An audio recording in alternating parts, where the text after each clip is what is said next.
Eliza was in her bed upstairs. Mother cleaned her up.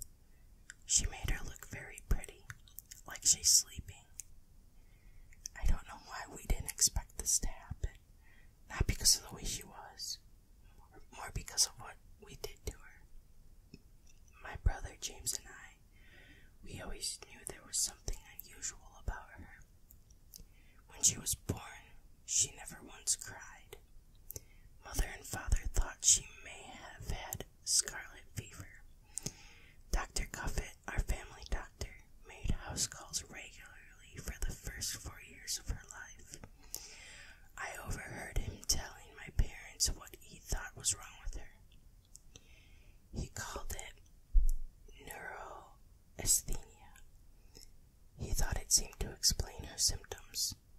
The quietness, the staring straight across the room, never seeming to notice you even if you were right in front of her, and long bouts of mumbling after Mother put her to bed at night. I was 5 when she was born. James was nearly 7. What was odd was that our entire family has chestnut brown hair, but Eliza's grew in blonde. As far as Eliza and I went, we weren't very alike at all. Apart from the way we look, my eyes are Kelly green and Eliza's were steel gray. As father put it, I was always told I was bold, the adventurer type. Miss Ainsworth, my school teacher, once told me, "Martha, you got a lot of gumption. That's a rare thing for a girl to have. You put that to good use, you'll be alright." One of my favorite things to do was climbing trees as high as I could go. I'd leave a marker at the spot, usually a ribbon, and return to see if I could climb higher.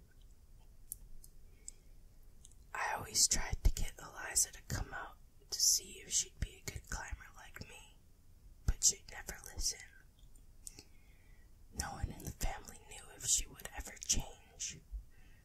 We wondered how she would get on in the world as a grown-up if she never spoke to anyone or asked for help. Once I overheard Mother and Father talk about sending Eliza away to a special school if she didn't come out of whatever she was in. To our surprise, she did.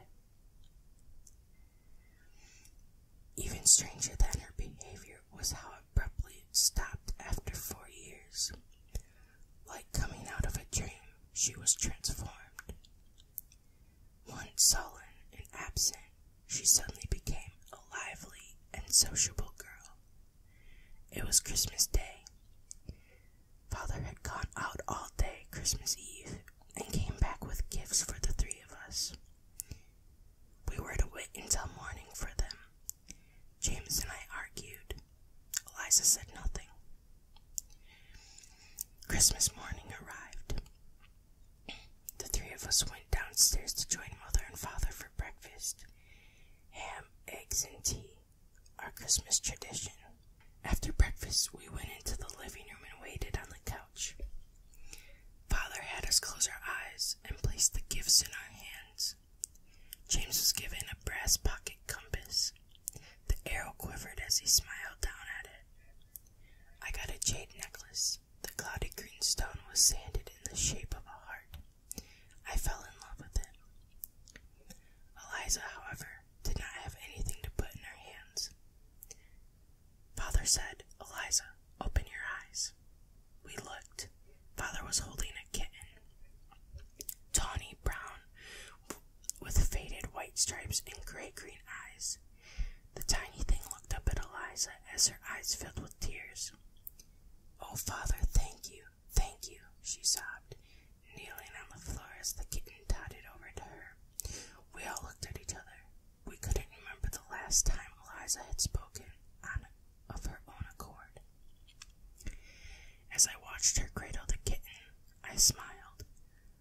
I couldn't help but marvel at the look she had in her eyes as she stared at the kitten's gray-green ones. Sometimes I would look in her eyes and see something but sometimes I could. It was darkness, some deep abyss in her black pupils, something that made me think of only one word: foreverness. I couldn't stand looking at them for too long. James saw it too. Once I tried to explain it to Mother. She smacked me on the behind and told me I was a sinner. But now, watching her, I saw something different. There was some happiness, unearthly happiness in her pupils. The darkness wasn't there. In fact, I felt like I could see light coming from them, like a glowing sun. She named it Irene. None of us knew where on earth she had gotten that name from. Eliza said she read it at school. From then on, Eliza and Irene were rarely without one another. The two would sleep, eat, and sometimes bathe together. Eliza constantly tried to bring Irene to school, only to be caught by my mother or father. For 2 years, she beamed when she was with the cat and sobbed when it had to stay outside because it had gotten ear mites or something. In 2 years, we nearly forgot how Eliza used to be. We were happy. Until Eliza fell ill. Like a plague of locusts, the darkness that once surrounded her swarmed in again. The hours of idle staring, the incoherent muttering, and the sinister, cavernous look in her eyes returned. She began ignoring her parents and had to be forced out of bed to school. The only difference was that the darkness she emitted wasn't quite as dark as before. At least not when she had Irene. We were quickly trained to respond to her removed looks and sinister demeanor by shooing Irene into the room, while we watched from the doorway. Eliza would notice the cat and her eyes would glass over, her brow uncrossed.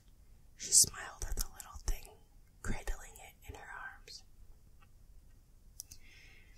Dr. Cuffett determined her neurasthenia had been aided by a nasty gastrointestinal infection.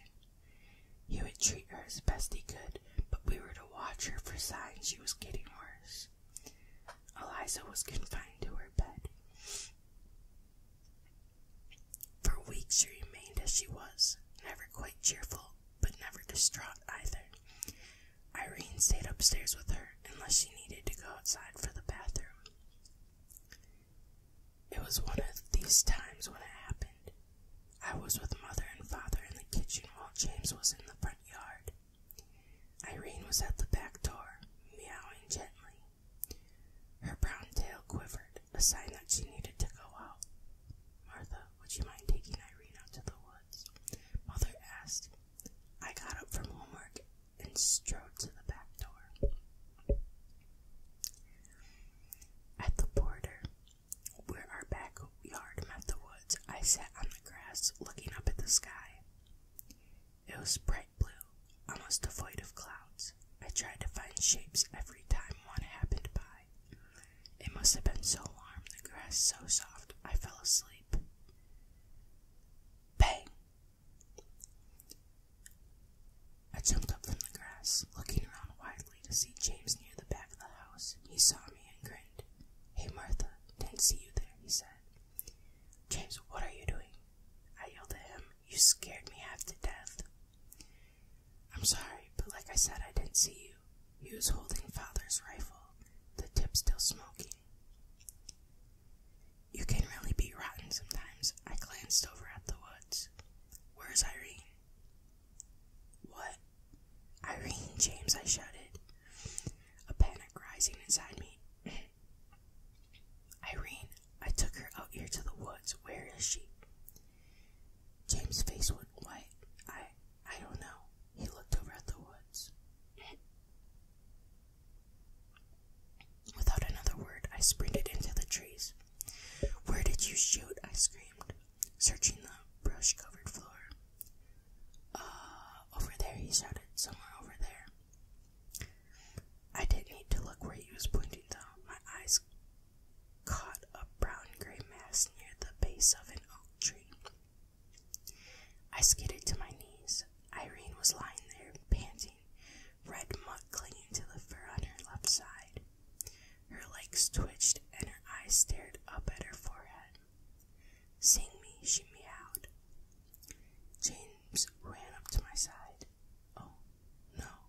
said.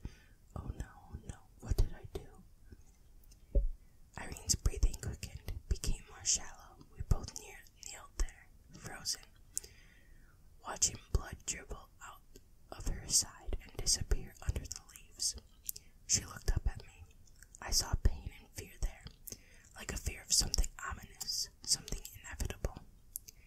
Then they lolled back to their place, looking straight ahead, and stopped. At that moment, adrenaline rushed through me, driving out my frozen shock. I scooped Irene up and bolted out of the woods to the house. Maybe it was the tears burning my eyes, or my concentration on the back door I had to reach, but I didn't see Eliza watching me from her bed behind the upstairs window. Dr. Cuffett arrived later that afternoon. Eliza had been overcome with a bout of vomiting, only this time she started vomiting blood. Dr. Cuffett told us this had to do with ulcers in the lining of her stomach. Irene was wrapped in linen and placed in a shoebox. Mother asks us not to tell Eliza what had happened. She didn't want her condition getting any worse. We could smell the vomit from her room. It seemed to float through the entire house. She made horrible retching sounds through the evening. Mother and Father and Dr. Cuffett stayed up there with her. We all wondered why she didn't ask for Irene. At 10:16, and as crickets and peepers chirped outside, Dr. Cuffett came downstairs. I'm very sorry to have to tell you this, he said to James and I, but your little sister has died. I know you both loved her very much, and I know she loved you as well. With that, he donned a black bowler hat and left without a goodbye. James and I went silent up the stairs to Eliza's room. It was just opposite James's. Inside, Mother and Father were leaning over Eliza's bed, crying. Mother beckoned for us in for a final goodbye, and there we all wept. Sleep didn't come easily to me that night. Mother and Father told us they were leaving her in her bed for the night and would make arrangements for her tomorrow. I laid in bed for what felt like hours until finally I slept. I woke up not knowing why, though. The house seemed quiet. I stared off into the pitch black, waiting to fall back into sleep. Martha. My stomach dropped. Did I really hear something? Was it my name? My spine tingled as I pricked my ears up, waiting for anything. Martha. My breath caught in my throat. I heard that clearly, drifting into my room from down the hall where Eliza's and James' bedrooms were.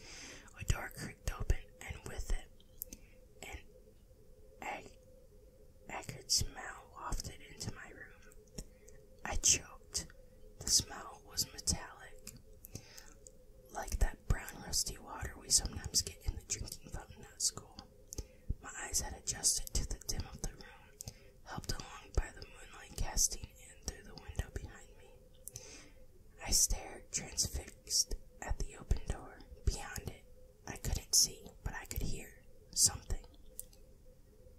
Shook. Shook. My ears strained to pick up the sound. My sweat chilled me as it soaked the linen of my pajamas and grew cold. The metallic smell grew stronger, stinging my nostrils. I gagged, but my eyes never left the doorway. Shook. Shook. The sound was growing louder. My body was pressed against the backboard, trembling. I tried to scream for my parents, but only a hoarse squeaking left me. Shook. Shook. It was right outside my room. The smell was making my head spin. It was a familiar smell, but worse than I had ever known it. This made me realize what it was. When I realized, I let out a high-pitched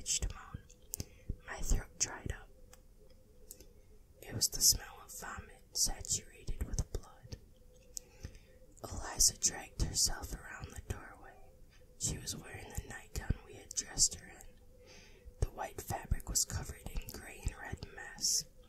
Curled chunks of food and bits of intestine dripped from her chin. Her face was ashen white and sunken, and her blonde hair was stuck around her mouth.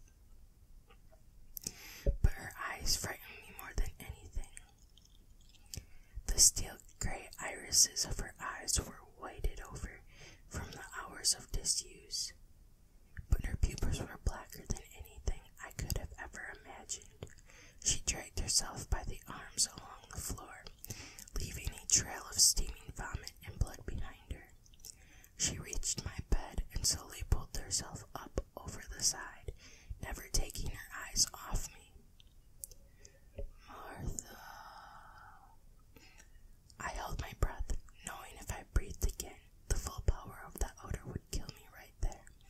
She yanked my bed sheets as she hoisted herself on top of me. Closer. Closer.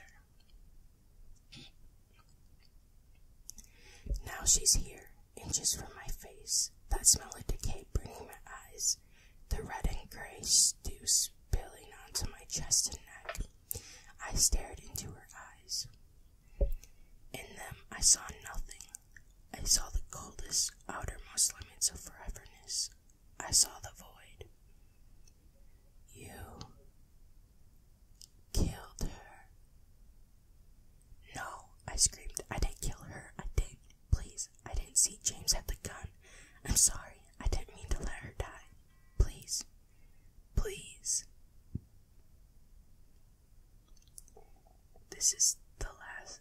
This last word I screamed. Her pupils grew bigger, grew around me, swallowed me whole, and I fell out of the universe into the abyss forever. Wake up, my father's voice. Martha, wake up. I opened my eyes. I was staring at a ceiling, my ceiling. In front of it were my mother and father. They looked down at me, concerned as I groggily tried to put words together. You had a bad dream, sweetheart, said my mother. You were crying. I swiveled my head. My wall. I swiveled it back. The underside of my bed. Eliza. She was here, I said, trying to fight off dizziness. No, sweetheart, she's in her room. Mother starts to tear up. I know how hard this must be for you. It's hard for all of us, but we're still a family. And we still love each other. Would you like to sleep in our bed tonight? Asked my father. Come on, honey, let's go. He picks me up, and my hands absently reach around his neck to hang on. Lying between the two of them, their warm bodies holding me in place, I can't think of anything but sleep. Sunlight poured in the windows when I woke up. I looked down to the end of the bed at an unfamiliar wall and an unfamiliar door. Then I noticed my parents on either side of me. The fuzzy memory of being carried came back to me. With that, the dream came back. Eliza was alive. She was in my room. I fell into her eyes. I can't remember anything more than that. I slid to the foot of the bed and hopped off, careful not to wake my parents. I tiptoed down the hall past my room and stopped outside Eliza's. There she was, lying on her bed, and her eyes closed in her clean white nightgown. I sighed. Turning around, I walked into James' room. I wanted to wake him to tell him about my dream and ask him if he wanted to come with me outside to pick flowers for Eliza before my parents wake up. That would make them happy. James, wake up, I said, pulling off the covers. I want to tell you about... James was lying on his back. His eyes were gouged out. His jaw was ripped halfway off his face, leaving him with a gaping, open-mouthed scream. I stepped back. My knees buckled, and I hit my head on the foot of his bed. The world swam in front of me as I lay there on the floor.